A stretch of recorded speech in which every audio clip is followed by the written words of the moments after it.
자, 오늘은 또 수요예배, 수요 말씀 두 번째, 지난주에 이어서 형통에 관한 두 번째 말씀을 함께 나누고자 합니다. 우리 다시 한번 지난주에 읽었던 본문을 한번 더 읽어보겠습니다. 복 있는 사람은 악인의 꾀를 따르지 아니하며 죄인들의 길에 서지 아니하며 오만한 자들의 자리에 앉지 아니하고 오직 여호와의 율법을 즐거워하여 그의 율법을 주야로 묵상하는도다. 그는 시냇가에 심은 나무가 철을 따라 열매를 맺으며 그 잎사귀가 마르지 아니함과 같으니 그가 하는 모든 일이 다 형통하리로다. 자, 우리는 지난 시간에 시편에 복 있는 자가 형통하리라라는 이런 말씀을 가지고 요셉을 한번 떠올려 봤죠. 요셉은요, 그야말로 기구한 인생을 살았던 사람이었습니다. 혹시 성경을 읽어보신 분들은 아시겠지만 나중에 요셉은 자신을 버렸던 형들과의 그 재회의 순간에 정말 하염없이 많은 눈물을 흘리게 되죠. 그것은 그가 얼마나 모질고 힘겨운 시간을 견디며 살아왔는지를 보여주는 모습이기도 합니다. 그리고 그러한 요셉의 고통의 시작, 우리가 지난주에 나눴죠. 요셉이 하나님이 주신 꿈을 꾸자마자 그런 어려움이 시작이 됐다는 것입니다. 요셉은 하나님이 주신 꿈, 즉 자신의 형들의 곡식단이 자신의 곡식단을 둘러싸고 절을 하는 그런 꿈을 꾸게 되죠. 너무 기쁘고 반가운 나머지 요셉은 형들에게 이 사실을 알립니다. 분명 요셉은 확신했을 겁니다. 하나님이 나를 이렇게 아끼고 사랑하시니까, 그리고 또 아버지 야곱이 자기를 너무나 사랑하는 걸 잘 알잖아요. 그렇기 때문에 그야말로 자신의 인생은 이제 형통할 것이라고 생각을 했던 거죠. 그야말로 탄탄대로를 걸을 거라고 생각을 했을 것입니다. 참, 이 형통이라는 게 우리 지난주에도 잠깐 말씀을 나눴지만은 우리가 생각하는 형통이 정말 지금 아마 요셉처럼 모든 것이 이제 잘 풀릴 거라는 걸 우리는 형통이라고 생각을 하는데, 오늘도 말씀을 나누겠지만 이렇게 정말 꿈을 꾸고 확신에 차서 하나님이 나와 함께 하시고 아버지가 이렇게 나를 사랑하고 또 이런 귀한 꿈도 꿨으니까 이제 나에게 좋은 일만 있을 거라고 생각했던 그 요셉에게 현실은 정반대였습니다. 꿈의 내용처럼 형제들이 자신을 둘러쌉니다. 그런데 문제는 자신에게 절을 하면서 존경을 표하는 것이 아니고요, 자신을 괴롭히고 심지어는 죽이려고 했다는 것입니다. 그리고 하루아침에 요셉은 애굽의 종으로 팔려가 버립니다. 그리고 성경은 그런 요셉에게 형통이라는 말을 붙이고 있죠. 분명 지금까지의 요셉의 이야기는 형통과는 거리가 멀어 보입니다. 그렇기 때문에 우리는 지난 시간에 성경이 말하는 형통과 우리가 생각하는 형통이 분명히 다를 것이다 라고 이렇게 말씀을 나눴죠. 심지어는요, 성경이 지금 이렇게 종으로 팔려간, 애굽의 노예로 팔려간 요셉에 대해서 그냥 형통이라고 하는 것도 기가 막힌데 범사에 형통했다라고 이런 표현을 쓰고 있습니다. 한번 본문을 읽어볼게요. 창세기 39장 2절 3절인데요. 여호와께서 요셉과 함께 하심으로 그가 형통한 자가 되어 그의 주인 애굽 사람의 집에 있으니 그의 주인이 여호와께서 그와 함께 하심을 보며 또 여호와께서 그의 범사에 형통케 하심을 보았더라. 범사에 형통하다. 우리의 생각에는 그가 하는 모든 일이 다 잘 된다 뭐 이런 의미인데, 아무리 생각해도 형제들에게 배신을 당하고 노예로 팔려간 요셉에게 이런 표현을 쓰기에는 뭔가 적절치가 않아 보입니다. 그럼에도 불구하고 우리는 이 말씀을 한번 받아들여 보려고 오늘 말씀을 나누는 거잖아요. 사실 인간적으로는요, 지금 요셉의 삶의 현장에서 일어나고 있는 이 모든 일을 범사의 형통이다라고 말하기에는 매우 어렵지만, 딱 한 가지 성경이요, 그 형통의 이유에 대해서 뒷받침해주고 있는 한 가지 표현이 있는데, 그건 뭐냐면 여호와께서 요셉과 함께 하심으로, 이런 표현입니다.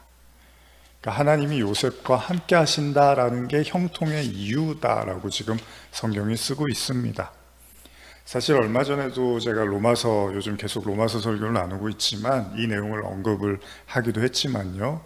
물론 저도 신앙의 목적지, 최종 목적지는 결국 하나님과의 동행이라고 생각을 합니다. 그러니까 다른 말로 하나님과 함께하는 것, 그게 신앙의 목적지가 아닐까요? 결국 우리가 모두가 하나님을 믿고 따르고 구원을 받고자 하지만 그 핵심은 하나님과 함께하는 것 아니겠습니까? 아무리 대걸 같은 집에서 맛있는 걸 먹고 호의호식 한다 하더라도요, 여러분 정작 내가 사랑하는 사람과 함께할 수 없다면 그건 그에게 큰 기쁨을 가져다 주지 못하잖아요. 고향 어르신들, 고향 생각하시는 분들도 그렇죠. 내가 아무리 내가 원하는 대로 좋은 걸 누리고 살아도 또 고향을 생각하면서 고향에 못 가본 분들은 또 안타까워 하시잖아요. 또 해외에 계시거나 여러 가지 상황 때문에 고향에 갈 수 없는 그런 분들에게는요.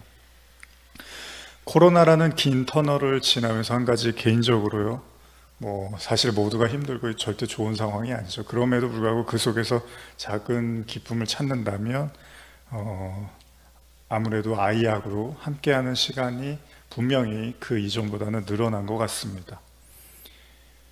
분명 아이에게는 학교에 가지 못하고 집에서 수업받는 시간들이 많아서 이게 분명히 안타까운 일이 맞죠.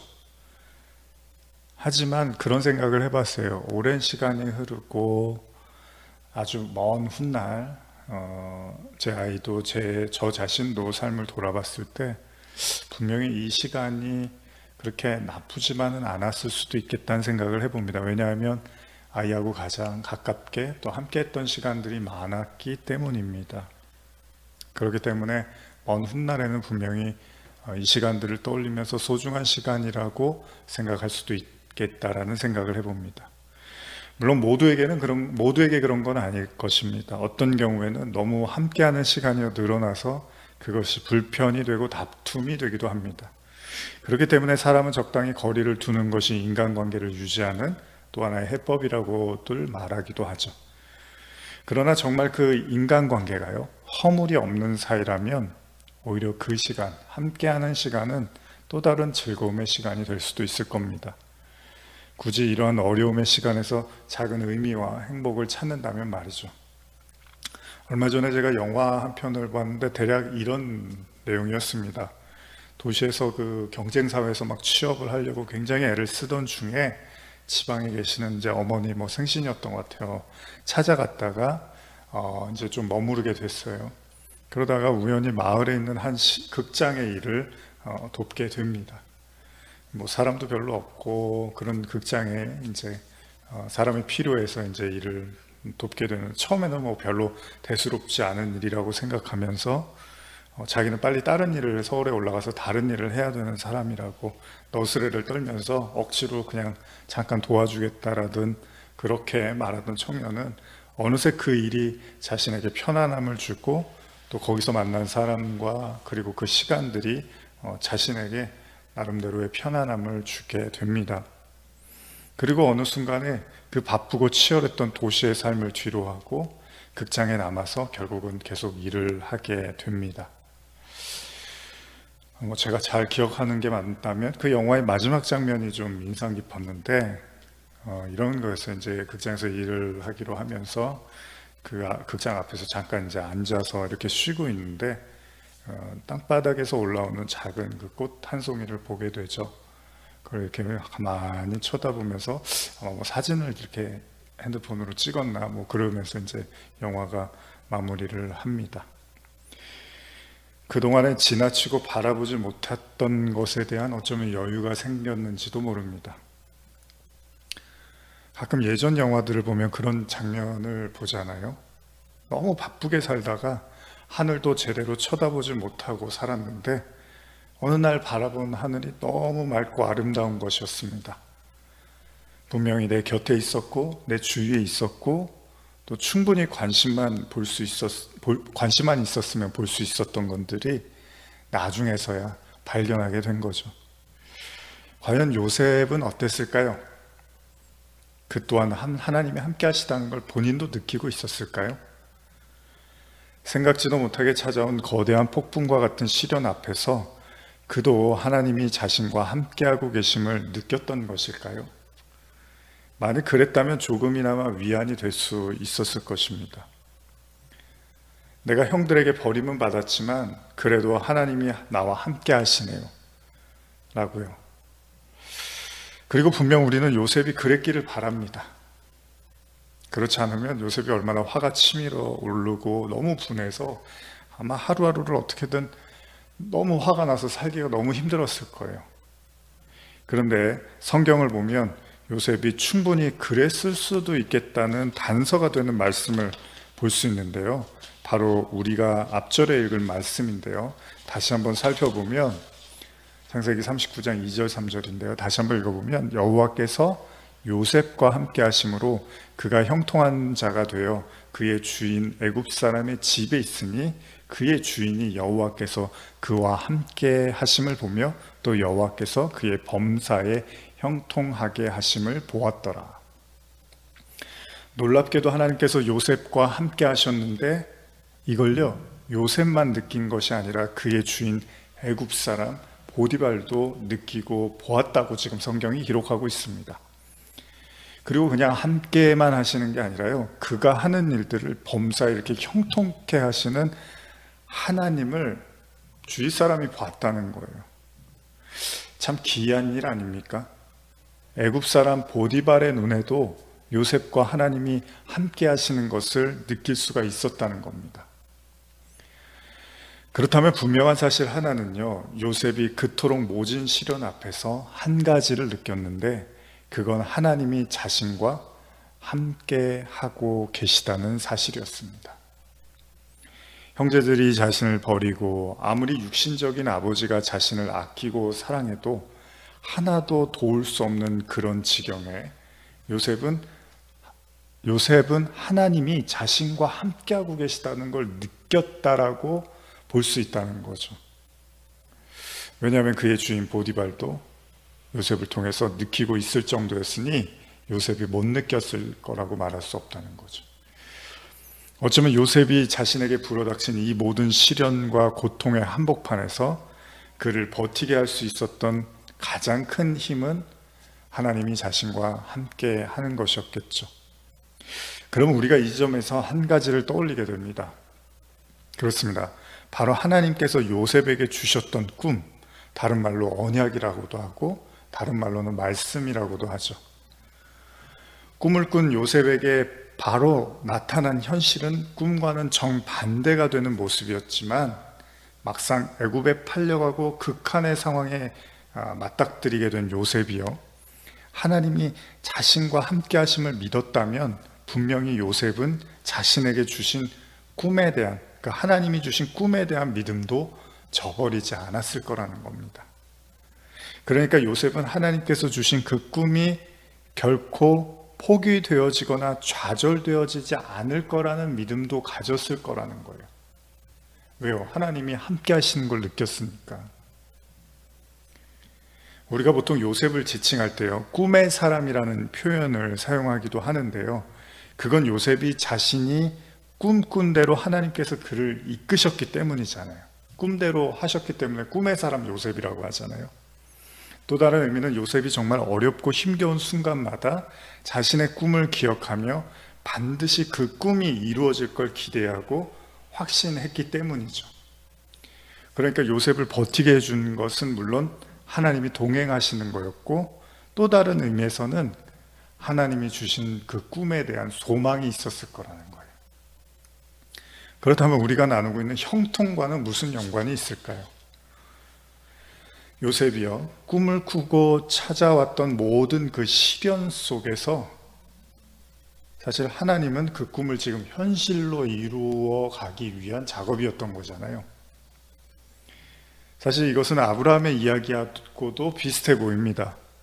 아브라함도 그랬습니다. 후손을 주시겠다는 하나님의 약속이 있었지만 그에게는 25년이나 빈손이었죠. 그래서 아브라함이 굉장히 방황하고 힘겨워하죠. 그리고 실수도 많이 합니다. 그러나 사실 그렇다고 해서 하나님이 그 약속을 저버리신 건 절대 아니었죠. 우리가 모두 아는 것처럼 하나님은 그 언약을 성취하십니다. 하나님은 아브라함을 단 한순간도 포기하시거나 떠나신 적은 없었습니다. 인간은 기대하고 바라는 것이 이루어지는 순간이 하나님이 나와 함께 하시는 순간이라고 고백할지는 모르지만요, 요셉의 이야기처럼 기대하고 바라는 것이 이루어지지 않고 심지어는 정반대로 돌아가는, 그리고 예기치 못한 시련과 고통이 찾아오는 순간에 직면한다 하더라도요, 성경의 가르침은 그럼에도 우리 자신은 하나님이 우리 자신과 함께 하시는 걸 인정하라고, 그리고 고백하라고 말씀하고 있다는 거죠. 사실 이게 어렵습니다, 여러분. 지금 많은 어려움들이 있고, 그래서 어떻게 보면 하나님을 또 떠나고 하나님을 등지고 또 하나님을 외면하고 하나님에 대해서 더 이상 소망을 갖지 못하는 또 많은 성도분들이 계실 수 있습니다. 그만큼 이제 마음이 짓눌리고 어려운 거죠. 그러다 보면 하나님이 나와 함께 하시다 이런 게 고백을 한다 하더라도, 또 옆에서 설교를 해준다 하더라도 별로 이렇게 감흥이 오지 않을 수도 있어요. 의미가 없을 수도 있다는 겁니다. 함께 하시는데 어쩌라고, 함께 하시는데 뭘 나를 도와주시고 있어, 함께 하시는데 나는 왜 이래, 왜 이렇게 살아야 돼. 그러나 성경의 기록은 하나님은 자기의 이름을 위해서라도 반드시 약속한 것을 이루실 거라는 거죠. 아마 요셉도 그랬을 거예요. 꿈을 꾸고서 얼마나 절망이 컸겠어요.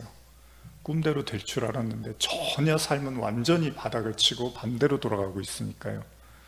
근데 어쨌든 간에 애굽에 가서 종생활을 하는데 모든 일들이 잘 풀리기 시작하고, 심지어 주변에서 하나님이 요셉과 함께 하신다라는 그걸 느끼더라는 거예요. 이러면서 이제 요셉이 아마 그렇다면 하나님이 나에게 주셨던 그 꿈도 결코 가짜가 아니었을 것이다 라는 생각을 했겠죠. 요셉의 이야기에서 형통이라는 말이요, 우리는 요셉이 나중에 애굽의 총리가 되고 그래서 정말 모든 것에 성공한 그 순간을 형통이다라고 생각할 수 있지만, 성경은요 그 형통이라는 단어를 그때 쓰지 않고 전혀 예상치 못하고 막다른 골목에 다다랐을 때, 그러니까 요셉이 처음 애굽의 종으로 팔려간 그 기가 막힌 상황에서 형통을 쓰더라는 거예요. 원래 잘 됐을 때 써야 되잖아요, 그 말은. 나중에 총리가 돼서 성경에서 요셉이 애굽의 총리가 되었더라, 요셉은 하나님의 함께 하심으로 형통하였더라, 이렇게 쓰는 게 어울리는데, 애굽에서 형들한테 배신당하고 팔려가고 나서 형통하였더라 이렇게 쓴단 말이죠. 어쩌면 성경이 말하고 싶은 진짜 형통의 의미, 진짜 의미를 더욱 돋보이게 하려고 이렇게 말씀을 쓰지 않았나라는 생각을 해봅니다. 성경에서 요셉의 이야기 중에요, 한 번 더 또 형통에 관한 그 표현이 나오는데요, 한번 제가 읽어보겠습니다. 창세기 39장 23절 보시면, 간수장은 그의 손에 맡긴 것을 무엇이든지 살펴보지 아니하였으니 이는 여호와께서 요셉과 함께 하심이라. 여호와께서 그를 범사에 형통하게 하셨더라. 여기 지금 형통이란 말이 나오죠. 근데 여러분도 눈치채셨겠지만 간수장이라는 표현이 나오죠. 간수장은 그의 손에 맡긴 것을, 어디란 얘기죠? 감옥이란 얘기입니다. 감옥. 이 이야기 역시도 요셉이 주인의 아내, 보디발 장군의 아내를 겁탈하려고 했다는 누명을 쓰고요, 기가 막힌 또 상황, 그렇게 열심히 최선을 다해서 장군을 섬기고 그 집안을 아주 최선을 다해서 섬겼는데, 그 아내, 주인의 아내가 본인이 이제 유혹을 했다가 실패하면서 그 누명을 요셉에게 씌운 거죠. 그래서 결국 감옥에 가요. 한 2년 정도 감옥에 있는 걸로 기억을 하는데요, 이 기가 막힌 상황에서 또 성경이 형통이라는 말을 쓰고 있다는 거예요. 아니, 이런 일이 안 생겨야죠. 아까 형통했으면 이제 보디발 장군 집에서 잘 됐더라 그러고 나서 그렇게 인정받다가 애굽의 총리가 돼야 되는데, 이건 아까보다 또 더 나쁜 상황이 됐는데 또 형통이라고 쓰고 있단 말이에요. 그러니까 하나님의 관심은 뭔가 다르다는 거죠. 하나님은 요셉이 어떤 처지에 있는가가 중요한 게 아니라 요셉이 어떤 상황에서도 하나님이 자신과 함께 계시다는 사실을 또한 믿고 느끼기를 원하셨겠죠. 우리도 마찬가지예요, 여러분. 우리가 상황이 나빠지면 하나님이 나하고 멀어지고 떨어진다고 생각하는데, 사실은 상황이 나빠지고 좋아지고의 문제하고 하나님의 동행은 관련이 없다는 걸로 지금 요셉이 이야기에서는 볼 수 있습니다. 우리가 주제 본문으로 여겼던 시편 1편에서는 뭐라 그러죠? 복 있는 자가 형통한 자라고 해요. 그리고 그는 하나님의 말씀을 주야로 묵상하는 자. 그래서 우리가 복 있는 자는 하나님의 말씀을 주야로 묵상하는 자로 알고 있잖아요. 그렇다면 분명 시편 1편에서 말하는 형통과 창세기의 요셉의 형통의 이야기가, 형통이란 말을 썼으니까 뭐 원어까지 보지 않아도 어쨌든 형통한 사람에 대한 이야기잖아요. 복 있는 자들. 그럼 그게 다른 이야기라고 저는 생각하지는 않습니다. 진짜 형통한 자는 복 있는 자고, 그들은 주야로 하나님의 율법, 말씀을 묵상하는 자. 다른 말로 하면 말씀은 또 하나님이시니까 그 하나님을 계속 느끼는 사람이겠죠. 사실 우리가 말씀을 왜 보죠? 성공하고 잘 되려고 살아남기 위해서 말씀 보는 게 아니죠. 하나님을 느끼고 하나님이 누군지를 알고 하나님의 사랑을 경험하고 싶은 거잖아요. 결국 하나님을 느끼기 위해서 말씀도 보는 거죠. 하나님이 인간에게 지식을 요구하는 게 아니라면요, 결혼의 목적이 함께 사는 것, 동행이라면 주야로 율법을 묵상한다는 것은 결국 하나님과의 동행을 뜻하는 것이겠죠. 그렇다면 형통한 자는 항상 느낄 겁니다. 밤낮으로 자신에게 하나님이 함께 하시고 동행하신다는 것을 항상 느낄 거라는 거예요. 그게 형통한 사람이라는 거예요. 그리고 그는 하나님과 끊임없이 소통하고 대화하겠죠. 물론 그것이 꼭 언어, 기도를 해서 말을 하고 꼭 그런 것에 한정될 필요는 없습니다. 언어를 넘어서 우리에게는 마음이라는 게 있기 때문에, 생각이라는 게 있기 때문에 언제든지 그분과 연결돼서 소통할 수 있다는 겁니다. 그렇기 때문에 시편의 기자는 이런 하나님을 생수라든지 시냇물로도 묘사했는지도 몰라요. 여기 시편 1편 3절 보시면, 그는 시냇가에 심은 나무가 철을 따라 열매를 맺으며 그 잎사귀가 마르지 아니함 같으니 그가 하는 모든 일이 다 형통하리로다. 시냇가에 심은 나무, 그쵸? 당연히 나무는 물을 받아야 되죠. 그래서 시냇가, 하나님의 그 생수, 생명수를 공급받는 나무, 그들이 바로 형통한 자다. 그러니까 하나님과 가장 가까이 밀접하게 친근하게 붙어있는 삶, 그것이 형통한 삶이다 라고 지금 이야기하고 있는 것 같습니다. 우리는 지금 예기치 않게 찾아온 거대한 시련 앞에 서 있습니다. 그리고 꼭 이것이 아니더라도요, 각 개인마다 또 겪고 있는 수많은 아픔과 위기의 파도에 어쩔 줄을 모르며 아파하고 또 눈물 흘릴지도 모릅니다.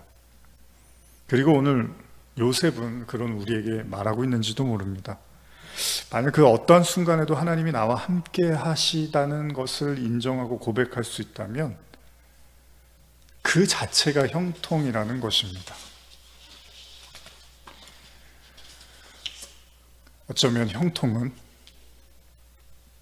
우리의 눈에 보이는 것이 아니라 저와 여러분들의 마음과 생각으로 그냥 주야로 하나님을 느낄 수 있다면, 주야로 하나님이 나와 함께 하시다는 것을 계속해서 느끼고 생각하고 고백할 수 있으면 바로 그 자체가 형통인지도 모릅니다.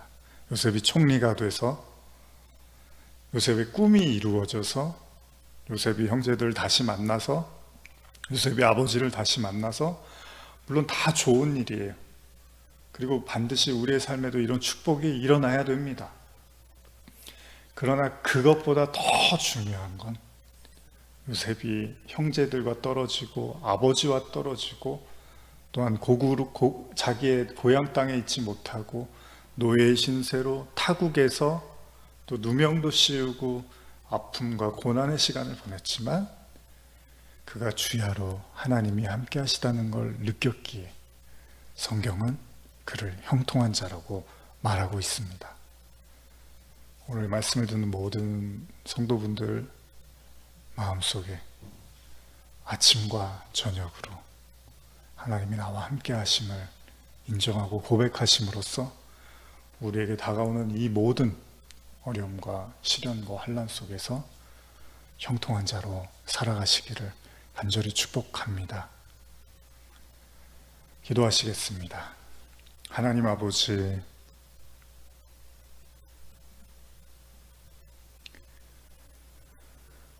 지금 이 말씀을 듣는 성도들의 혹시나 너무나 상하고 아파하고 상심하는 심령들이 있다면 오늘 요셉의 이야기처럼 범사에 하나님이 함께 하심을 느끼고 고백할 수 있는 은혜를 허락하여 주시옵소서.